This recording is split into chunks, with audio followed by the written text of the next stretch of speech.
par rapport à la prochaine présidentielle au Cameroun, position par rapport à la prochaine présidentielle au Cameroun, mais sortons avec les activités justement de la base. Il y a plusieurs boycotts qui sont encore annoncés d'ici la fin de l'année, parmi lesquels le concert de Fleur de Lille qui arrive là au mois de novembre, autour du 11 novembre, qui sera du côté de l'Europe. Et lui aussi, il est boycotté. Sauf qu'entre-temps, on écoute plusieurs langues, certains boycottent, certains demandent de ne pas boycotter. C'est quoi la position claire de la base sur cet événement de Fleur de Lille aujourd'hui, à cette date? Alors aujourd'hui, la base est en discussion pour savoir si cet événement devrait être boycotté ou pas. Alors, je vais vous rectifier sur un ou deux petits points. D'accord. Je ne suis pas une représentante de la base. Je suis la leader de la brigade anti-Sardinat. Commandant en chef élu de la brigade anti-Sardinat. Donc, c'est ce que vous dites qui est. En tant que leader de la base, nous avons dit, pendant la période électorale, tout influenceur, tout artiste qui ferait la promotion du dictateur serait boycotté. Dame Fleur de Lille, en date de mai 2025, alors qu'elle était au Cameroun, a fait un post pour glorifier le dictateur. Nous lui avons lancé un avertissement formel. Revenue en Europe, elle a réitéré son soutien au dictateur à travers un post. Mais elle avait passé le post là en question? Justement, après que je l'ai interpellé et que j'ai justement lancé le boycott, Dame Fleur de Lille aurait effacé ce post. Nous avons pris acte, sauf qu'effacer un post n'est pas effacer la promotion du post. Il s'en est suivi que, entre-temps, elle ait eu des échanges qui relèvent de la vie personnelle avec certains membres de la base. Mais l'objet et le but du boycott était justement la promotion de la dictature au Cameroun.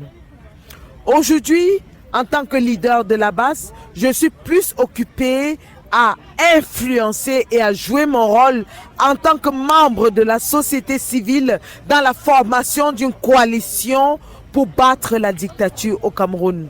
Cependant, le boycott n'est pas une affaire de Sandy de Boston. Le boycott, c'est une affaire de la brigade anti-Sardinat. Et si mes camarades de la brigade anti-Sardinat décidaient de boycotter Dame Fleur de Lille, je ne serais que supportrice de ce boycott. Alors ma question reste, à cette date, son événement est boycotté, oui ou non? La brigade anti-Sardinat est encore en train de statuer là-dessus. Pour le moment, le boycott est maintenu jusqu'à ce que les discussions au sein de la base aboutissent à une autre issue. Dame Fleur de Lille s'est excusée, mais c'est pas... Nous n'avons pas besoin de ses excuses. On lui a dit, on n'a pas besoin d'un soutien au dictateur.